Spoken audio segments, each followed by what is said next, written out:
3 here on Inside the Gamecocks, the show. And we are now joined by Hale McGranahan from the BigSpur.com. So how'd you end up finishing yesterday? I don't even think I talked to you after the round. Yeah, we had a really slow start. We only shot 2 under as a group, which is probably slightly embarrassing for a captain's choice. But yeah, I'm not the best golfer in the world. I'm not terrible, not as terrible as I used to be. I lost more golf balls on the first 7 holes than I have in an entire round playing by myself in several years. So it was a slow start out there at Fort Jackson on the Old Hickory course. That back nine, if you have a little bit of a slice from a right-handed swing, that back nine is tough to navigate. So once we got warmed up and going, we had a good little vibe amongst my group, but we certainly didn't have a heavy hitter like you did in your group, JB. I know it really wasn't fair, to be honest, but that's why it takes some genius to put together a team like that, and we did it. But to be fair here, though, the beginning of the round was very unseasonably cold yesterday, and the breeze didn't help, and it threw everything off. So yeah, I see. I shout my scorn, and we got a golf hardo in the comments, Craig, who really thinks it's funny. My group is 2 under. Like I said, I mean, I've never said I'm good at golf ever a day in my life, and probably never will. My group that I had put together, we lost our best player because he couldn't get off of work and come carry us, and so we struggled off the tee there for a little while, but we had a good time. We had a few beverages, ate some great barbecue and pimento cheese and fixins, and yeah, onward and upward we go. Yeah, that's right, man. My man Chris Payne from Nana's Porch gave me a couple of tubs of pimento cheese, and Gotti, Nick Godwin, who was playing with me, said, "How long is it going to take you to eat that?" I said, "Well, it's going to take me about an hour and 45 minutes to get home." So, yeah, I got a couple myself, and I've put a sizable dent in one of them. I've been all over it. It was breakfast this morning. It's the best pimento cheese ever. He was telling me yesterday about some big. They've got some big business stuff going on the horizon, like Billy G's. All their sauces showing up in Food Lion here in July. So these guys are on the up and up, and we're so glad to be not only partners with them but friends with them. They're just tremendous people. So thanks to everybody that did everything they did for that tournament yesterday. It was a great tournament, a lot of great people, met some great fans. Certainly appreciate it. Hey, let's get to the spring game. We'll get to recruiting last, but let's get to the spring game. Generally, I could care less about results in a spring game. I don't look at all that stats and whatever. I look collectively at how one side of the ball plays and guys that we haven't really had a chance to see and stuff like that. So we'll start with the defense. I don't honestly think it's an overreaction on my part to feel like this defense actually has a chance to be pretty darn good this year. When you look at the last few years and some of the holes that they've had, the lack of depth that they've been able to provide themselves, and then you kind of look at where they are now, what they've done in the transfer portal to fill some of those gaps, the speed in which they play. Yeah, there are some young guys, but they're really, really talented. So collectively, I actually thought this group, regardless again of the score and of the style, I'm not big in all that on the spring game day. I just how they play, how do they move to the football, what type of speed do they play with, do they communicate, all those type things.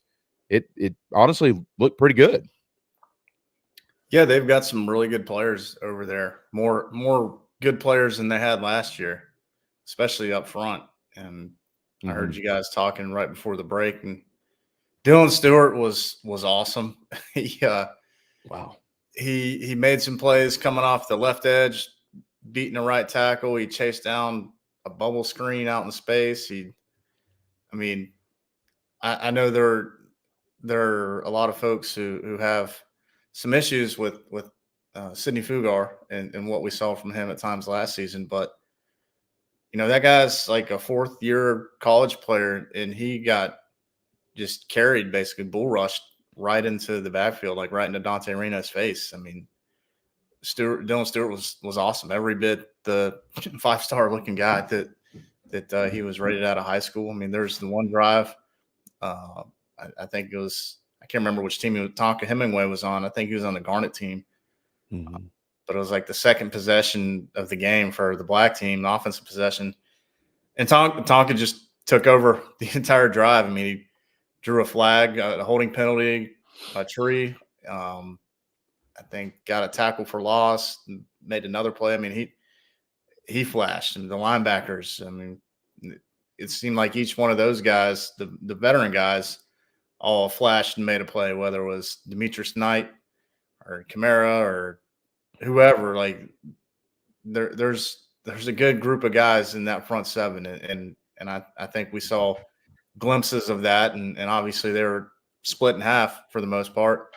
So I think it's going to be really fun to see once this is a collective group and we get to see them all playing as one and not cut in half. I think it's going to be a quality unit. The key will, of course, be what's on the back end and the secondary, specifically at cornerback, because clearly that was an issue last year with deep plays and maybe getting beat out of the slot. But I think at the very least, when you're going to be a little bit better in the pass rush department, that's probably going to help some things as well on the back end. So I'm excited about the defense. I'm not going to try to get too far ahead of myself and say, whatever. Hey, this group is the best since 2017 when they had a really good defense. I don't know, but I do know that it's going to be better than what it's been in these last couple of years, and I think they're going to have a chance to at times carry this team if they need to, because clearly there's some weaknesses over on the offensive side of the ball that need to get ironed out. But if you got a good defense, that can help make things a little more manageable to navigate. Yeah, I think the defense certainly is going to have to carry them through Lexington if they want to open the season 2-0. A couple of thoughts. I'm just interested to see. I want to name some specific guys that I had jotted some notes down at the ball game on Saturday night. I thought Tonka Hemingway kind of looked like the most developed, the most complete defensive lineman. Hale, and I thought DeAndre Jules has a chance to be really, really good. And Monkel Goodwine, I watching him play the other night, it's very evident why he was a top 100 player and went to Alabama out of high school. The kid's very, very talented. If he continues to develop under Travian Robertson, I'm not envisioning any scenario where this kid isn't not only playing, but playing a pretty healthy amount. What do you think about that trio? I mean, then you didn't even name TJ Sanders. He rolled his ankle and played like one snap. That's right. Yeah, but yeah, to your point, JB, that's one of the benefits of having this transfer portal. Like it giveth and taketh, that whole deal. But Jules adds a body type that they don't really have. And Goodwine, as you said, I mean, you got Alabama, and granted, he didn't play a whole lot there, but he was behind some of the best defensive linemen in the country throughout his time there. I think he's probably at the very least going to be a rotation guy and contribute a handful of snaps a game. Probably going to be tough to sit here and call him a starter because you got Tonka, who is, I think, the best defensive lineman on the team.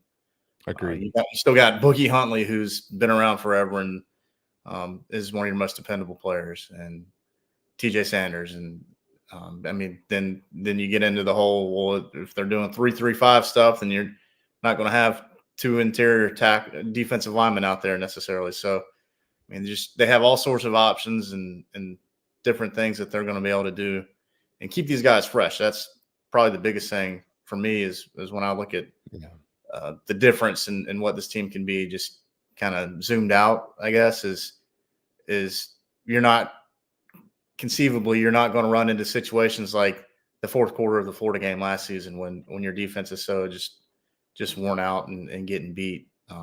You're going to be able to have fresh bodies in late when it means the most in some instances. So it's again, it's an exciting group to think about what they could be. I'm not gonna sit here and say this is a championship level defense, quote unquote, but I think it's going to be really good. And No, you got to earn the big titles like that, Hale. Yeah. I'm with you. You know, I don't just toss stuff around like that. I think from a talent standpoint, it's the most talented group I've seen collectively in a while, and the deepest, as long as they stay healthy. Shout out to Gilbert Edmond too. He really looked. His body looks good, number one, but he looked very, very excited to quote be home. I thought his motor was exceptional. Vakari Swain, another one who stood out. I know the interception is getting all the publicity, and that's fine. That's a very, very athletic play. But aside from that, watching him move, watching his hips, watching him cover, watching his eyes, all the things that you like to see. There's a reason why his name comes up time and time again when you ask the staff about the secondary, and he showed it on Saturday. Yeah, he's really good. He looks like a completely different player than the one I saw. I guess it was probably like the spring of his junior year. So it's been a little bit of time, and obviously guys are gonna show some signs of development during that type of window. But he looks the part, man, and we saw that flash with that pick, kind of going up and making a one-handed grab, and I'm excited to see what he can do as a punt returner, because I think that's going to be part of his role within this team, in addition to probably playing a ton of snaps at cornerback. So I'm excited to see what he can add. You know, I was around this time a year ago, into the summer, I was looking at him as one of those freshmen who could play a lot. But clearly he wasn't ready. He only played in 2 games, but I think they're ready to throw him to the wolves, so to speak, and start getting ready to count on him, and they're going to need it. Yeah, he's going to play. There's no question about that. An announced crowd of about 32,500. I predicted to be between 30 and 35, and that's pretty much what it seemed like in the ballpark as well. On the offensive side of the football, Hale, I'm pretty sure over the years you figured me out by now. I'm not big into big, bold statements. Certainly don't like tearing kids down and saying things that I can't prove to be true or anything like that. But this was just an observation. I sure hope that I'm corrected. And Shane Beamer picks up the phone and calls and says you're way off, and I would gladly accept that. I think that the gap between Lenoris, Sellers, and the rest of them is a whole lot larger than you want it to be right now. Almost probably as large as to think that it might not be the worst thing in the world to always keep Luke Doty standing around to play quarterback. What were your thoughts on the entire group? Yeah, Lenoris looked good with the short to intermediate throws and getting out of the pocket. He was quick and getting downhill in a hurry. Obviously, nobody was tackling him, so he couldn't run through anybody at 240 pounds. He's certainly capable of doing that. Part of me wonders if on some of those plays, the scrambles that were maybe they were trying to get something deep downfield. I have not gone back and rewatched the game, so I can't speak to that. Possibly. Yep. Very true. So yeah, a little bit to be determined in my eyes with where Lenoris is at right now, because we just didn't see a whole lot from a passing standpoint, and to be expected, right? They're absolutely in a spring game, and they don't want to show opponents too much. Then for Ashford, he only had one throw and only played in the first half. So again, it's hard for me to make any definitive statements or opinions about the gap between those two guys. But Sellers entered spring practice as a starter, and everyone around the program seems to be pleased with how he progressed throughout those 15 practices. And obviously, when you're named the offensive MVP, that's probably an indication that you're in really good standing as far as what the coaches think. So I'm under the assumption that he is still clearly the best guy for the job, and whether that is announced by Shane Beamer today, tomorrow, next week, or some point in the middle of August, I'm still operating under the belief that this job is his and will be his until further notice. I would agree with that. I'm not I don't think it's remotely close, but I understand why they'll wait and hold off on officially announcing a starting quarterback. You want to encourage competition, certainly, and not maybe another transfer because apparently you can just transfer whenever you want to now, according to the NCAA. As far as the guys they were throwing to Hale, I didn't get much out of that group. No disrespect at all intended to the wide receivers. I don't mean it that way. I would say probably physically the most impressive or the most talented. Let's put it that way. Let's just use talent. From a talent standpoint, the guy that stood out the most is Mazio Bennett in my eyes. Again, no disrespect to anybody else. But also thought that you could see some development out of Tyshawn Russell. So this is going to be a very important summer. I even with all the transfers they brought in, and we'll get to recruiting in a minute. I know you've said before, and JC has said they're going to target a wide receiver in the transfer portal here in the spring period. But with all that said, I find it hard to believe that this summer is going to be more important for anybody more than Mazio Bennett and Tyshawn Russell. I think both of them have a very, very high percentage chance to be major contributors this fall. I would say Nick Harbor's probably just a touch ahead of them as far as who needs to come along more during the summer, since he obviously didn't go through spring practice and still has some growing to do as a player, not physically, but as a wide receiver. Mm-hmm.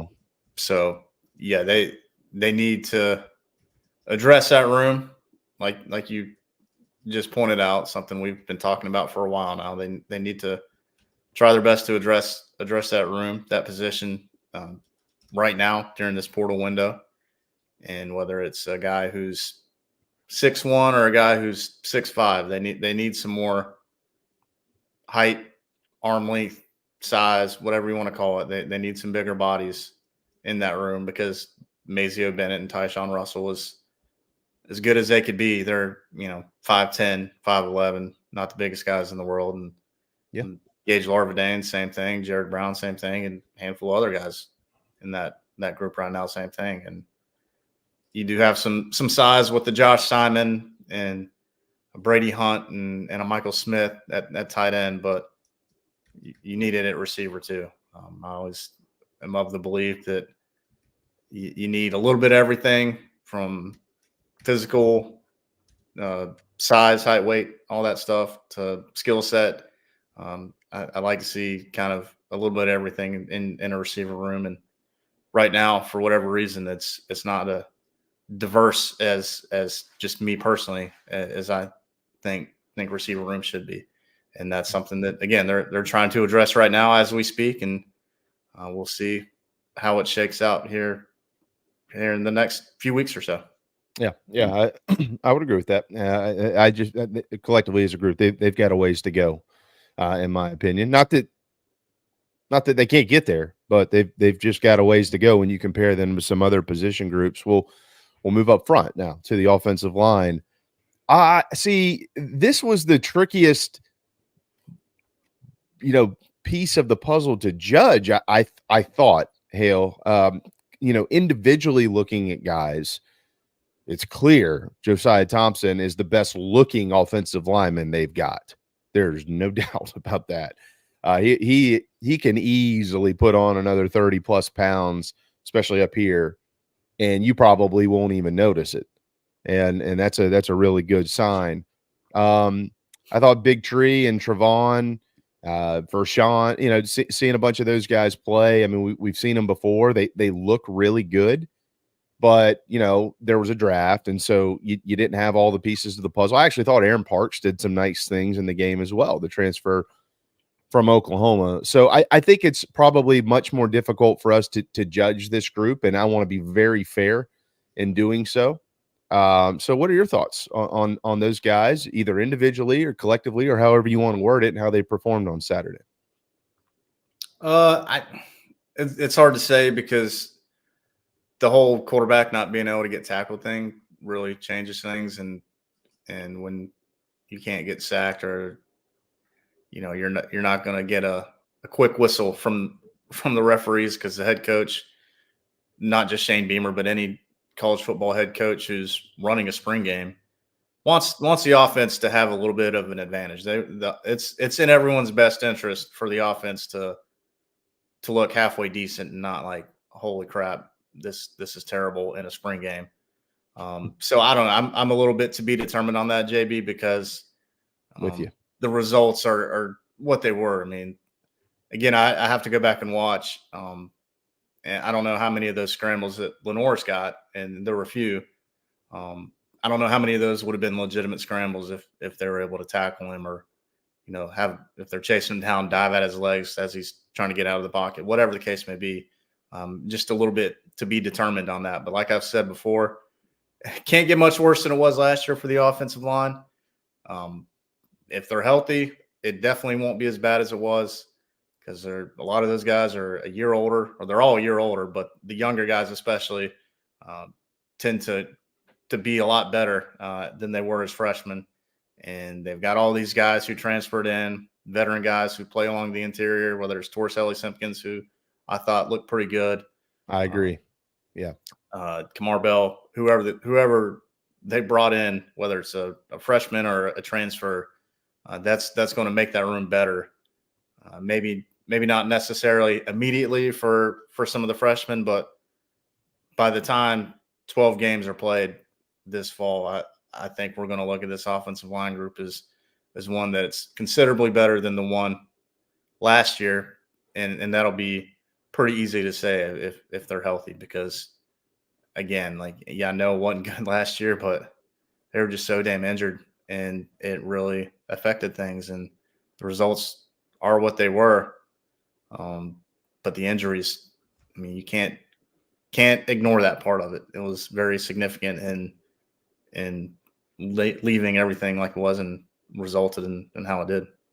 Yeah, I agree. And we had another injury this weekend with Marquis Anderson going down once again. So the injury bug might not actually be out of the system of the offensive line at South Carolina. Casey Henry had some good moments on Saturday, Hale, but he's a guy who has been plagued by that injury bug in years past. And so we'll have to keep our eyes on him moving forward, and certainly on Marquis, who had some lower back issues. You don't ever want to hear that when it comes to the offensive line, but we'll see. We'll see. We don't really know too much about it. And then finally, we'll finish with the running backs and then get you into recruiting, get you out of here.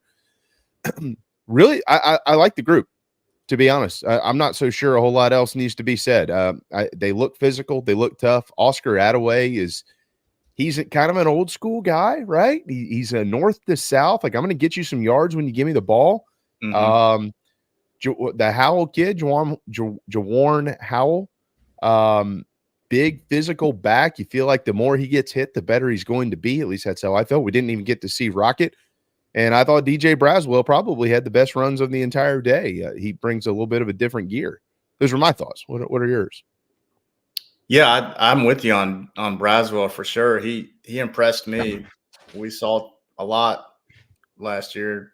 He would try to bounce things outside and wouldn't really trust what he was seeing, which can kind of be expected for a freshman running back. Sometimes those things are going to happen, and he looked much more confident in hitting the hole, and made some nice runs, had some nice gains. I mean, that looked like a guy who's taken some tremendous strides from year one to year two. So then we didn't even see Rocket Sanders on the field. He's just hanging out wearing his jersey and shorts, talking to David Sanders and his dad pregame. And probably not a bad thing.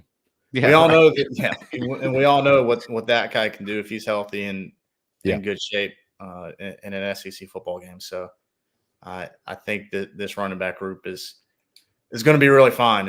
And I hate to say this, and people are probably going to get mad at me if they hadn't thought it already. I'm sure plenty of people have. Is if you could just put a little bit of that depth from the defense that they have right now up front, put it on the 2023 defense, and get some of those running backs from the current team on that 2023 roster. Been a pretty good team last year. Probably would have won a few more games, but that's not how it went. So, but yeah, that running back group is pretty good, and everybody knows it starts with Rocket, but they got some pretty nice pieces in addition to him as well. I'm 100%. I mean, it certainly, I think, will depend on his full health, and Shane Beamer does expect him fully healthy, I believe, by the beginning of June. They've got 4 pretty good looks and some depth there to be able to run the football this fall. Again, I like all of them. I think they all bring something a little bit different to the table, and the future that position group should be pretty good. I know this. I don't think this is a big bold statement. If they want to have any success at all on offense, they will have to run the football this fall, because Spencer Rattler ain't running out of the locker room. So they're going to have to run it, and that's how they're going to have to at least initially begin to win games. I had a couple little birdies that I was able to spend some time with this weekend who are, I'd say, pretty good sources on this stuff, and I think Sean Elliott is going to be more valuable than people think he is moving forward with this offense. So excited to see all of it come together under Dow Loggins and Coach Elliott and Coach Beamer's leadership. All right, to the recruiting stuff, Hale. Made some waves last night as you put out a pin on a top 20 prospect in college football. Give us the latest on Jared Smith. Who is he, and what are you hearing? Yeah, the defensive end from Alabaster, Alabama, who's been on campus, I don't know, at least 3 times, maybe 4, maybe more than that. He was at the spring game, and South Carolina's in great shape for him. They were in really good spot for him coming into the weekend. He's got official visits lined up to Georgia, Tennessee, and the other USC out west in June after he takes the South Carolina one. And I think, I mean, I've been told that the feeling is that he's going to take all those official visits. But South Carolina's still in a good spot. So if they can survive those potentially, then they could have another really talented defensive end on board, which would be a good development, because there was a stretch there where they struggled. Not necessarily this staff as it's built right now, but there was a stretch where the South Carolina football program wasn't bringing in many super talented defensive ends, and that's been the norm around here for quite some time, going back 15, 20 years or so. Like, we've seen a lot of these guys come through the program, and I think they're kind of starting to get back to that. Whether it was the class with Desmond Umeazulu and Montague Rames before he was kicked off the team, then obviously Dylan Stewart coming in with this current freshman class. I think if you can stack a third group, or at least another guy in 3 consecutive cycles, you're building something pretty good at a very premium position that, outside of quarterback, is arguably the most important on your team. So I think that would be a fantastic get for South Carolina if they're able to get across the finish line and get them committed, get them signed and all that. And he won't be the only one. They're not just trying to get one and call it a day. They want to get a few. They've already got Anthony Addison on board, who's an in-state guy from Sumter. But yeah, Smith is more of that 6'5", long-armed type of guy. All those measurables that most people think are really important to playing defensive end, and things that this staff has prioritized. He checks all those boxes, so that would be quite the get for Carolina. Hale McGranahan, a few minutes left with him from the BigSpur.com. If they do land that fish, he'll join a pond that now has a couple of pretty talented defensive prospects who did commit this weekend during Big Gamecock weekend. One is Caleb Williams, a defensive lineman out of Chesterfield, Virginia. He's 6'5.5", 250-pound, 4-star prospect who was a Sunday commitment publicly. And Shamari Earls, the corner out of Chester, Virginia, a national 115th ranked prospect who was a Saturday commitment. He's a big corner, 6'2", 180 pounds. Give us some inside details on these guys. Caleb Williams seems like the body for an end, but my understanding is that he's maybe more of a tackle. Is that true? Yes, he's viewed as more of a tackle, but if we're talking 3-3-5, 4-2-5, there's probably going to be some occasions where a guy like him is going to be asked to play on the end and in the 3-3-5, kind of like we've seen with Tonka. Sure. Granted, he's a little taller and probably going to be more physically imposing just looking at him than Tonka. But that's sort of what we're talking about here. Guy who can play inside, kick outside, depending on what you're trying to do. So I think he's up over 6'6" now. He's a tall guy, right near 260. You look at him and you're like, well, he doesn't look 260 pounds. He looks a little lower than that weight wise, but he carries that weight very well.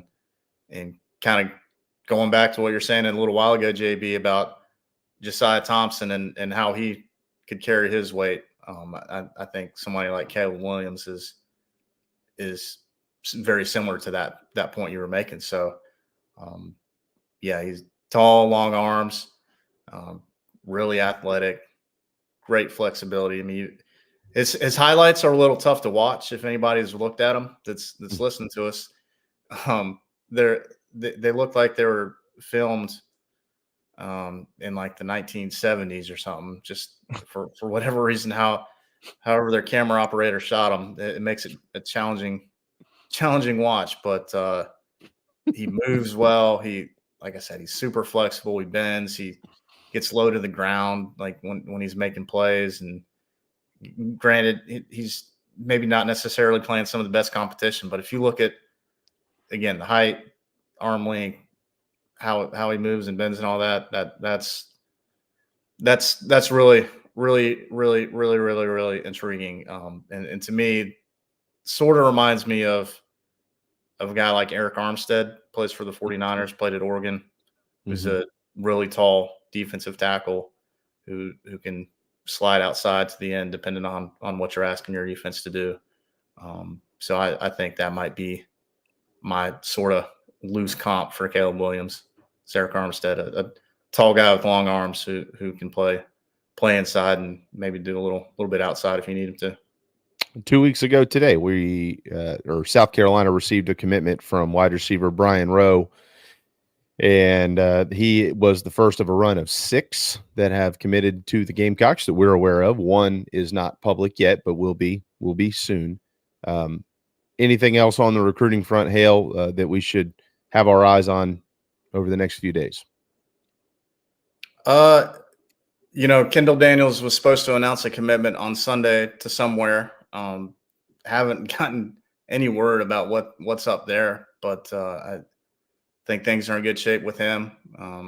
They did have a ton of guys in on Saturday for the spring game, as folks know. They pay attention to it and reading the Big Spur.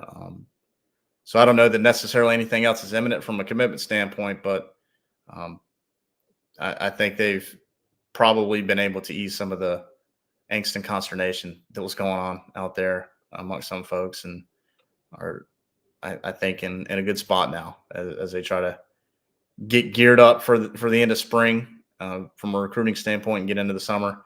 I guess to answer your question though, JB, the thing folks should just keep an eye on, in addition to portal and what they're doing at receiver recruiting within the portal, is that the coaches will be able to get back out on the road here. I'm not sure if they're going out this week or next week. It might be next week. I have to double check, but coaches will be able to get back out on the road, or they're able to get back out on the road and go visit with prospects off campus, see them at their school.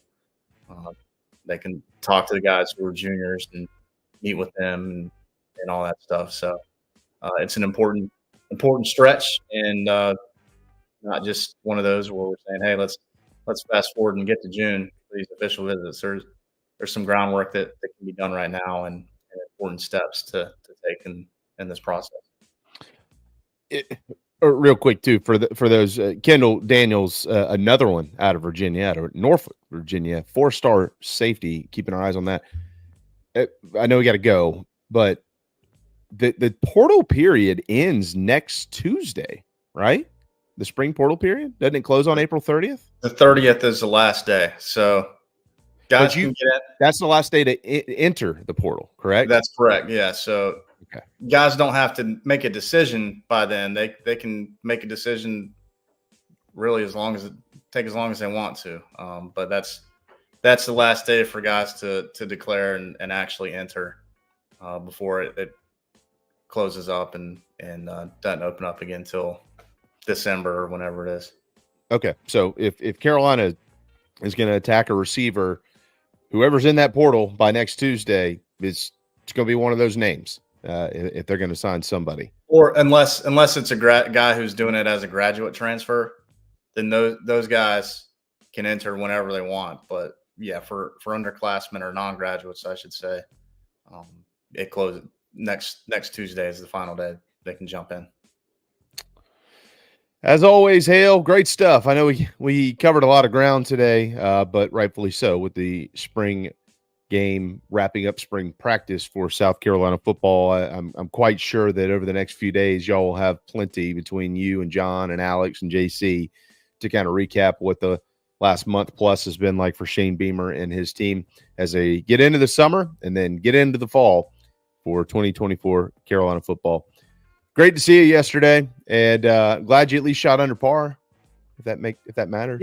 Yeah. Somebody wanted to know my handicap. The best round I've ever played in golf. I shot an 88 at the Country Club of Lexington. Very proud of that 88. I usually should be hang out in the 90s.